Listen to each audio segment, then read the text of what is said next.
Listen. Beneath the hum of the city, the screech of the subway, and the blue light of your phone, there's a frequency you're missing. You're exhausted. Not just need a weekend tired, but soul-starved. Burned out by a system that demands you build on sand.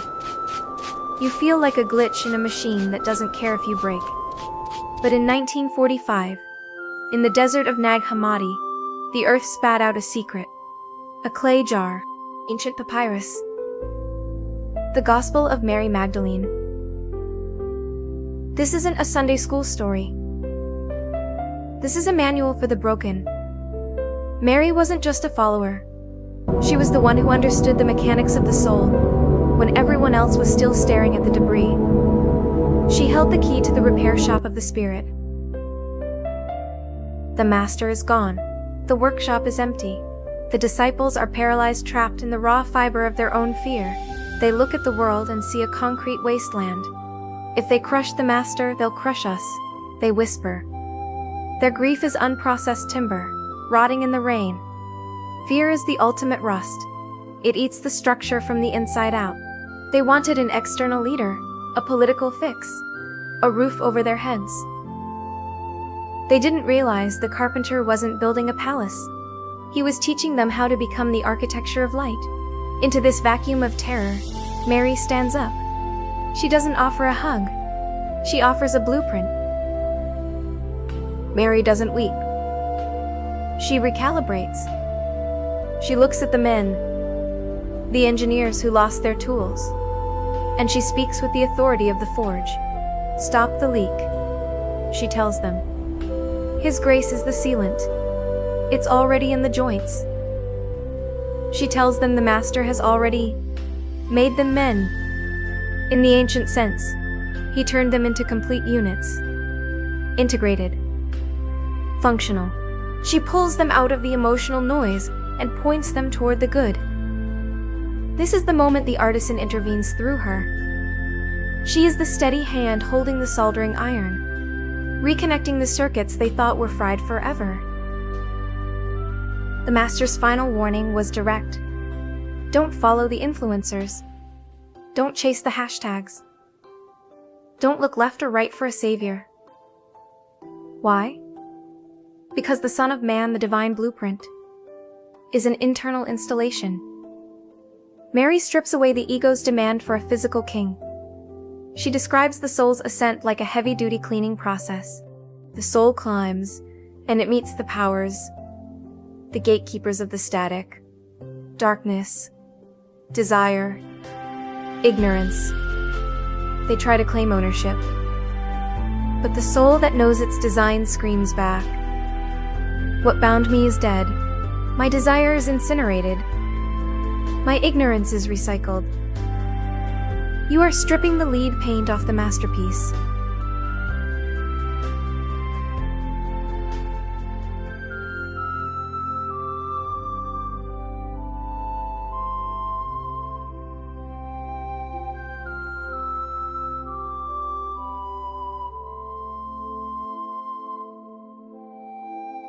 Peter asks the question we all have. What did he tell you that he didn't tell us? He's looking for a secret formula. Mary gives him a vision of the mind. She asks the master, how do we see the truth? Through the soul or the spirit? The master's reply is the ultimate tech spec. Neither. You see through the mind that sits between them. Where your mind is anchored, there is your treasure. This is the blueprint. Your consciousness is the workbench. If your mind is cluttered with the city's junk, your treasure is trash. If your mind is aligned with the silence, you are invincible. The repair is complete when the vision is clear. There was a fight, of course. The institution hated the intuition. Peter couldn't handle that the master gave the deepest specs to a woman. He wanted a hierarchy. She offered a heartbeat. But Levi reminds them, he knew her better than us.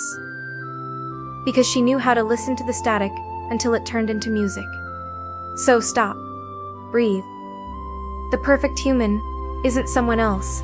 It's the version of you that isn't broken by the grind. The peace you're looking for isn't out there in the traffic. It's a sovereignty you claim in the center of your chest. The workshop is open. The artisan is waiting. Sile. But revelation always triggers the system's defense. The air in the room turns cold. Andrew and Peter, the men of logic and law, begin to glitch. Did he really speak privately with a woman? Peter asks, his voice sharp with the rust of ego. This isn't just an argument. It's a collision between institutional hardware and mystical software. They want a hierarchy they can control. Mary offers a frequency they have to feel. She weeps, not out of weakness, but because they are choosing the cage over the key. Then Levi steps in, the one who sees the master's handiwork. If the mechanic saw her fit to hold the tools, who are you to reject the repair? The master didn't choose the loudest voice. He chose the heart that could sustain the vibration of the truth. The blueprint Mary guarded is a call to activation. The master didn't leave behind a set of heavy chains or complex codes. He left a path of self-assembly. He left the internal human, the version of you that exists before the world starts screaming its demands. Mary shows us that even when the city is loud, and the future looks like a scrap yard, your soul can find its rest. This is the ultimate repair, silencing the static to hear the code written in your own DNA.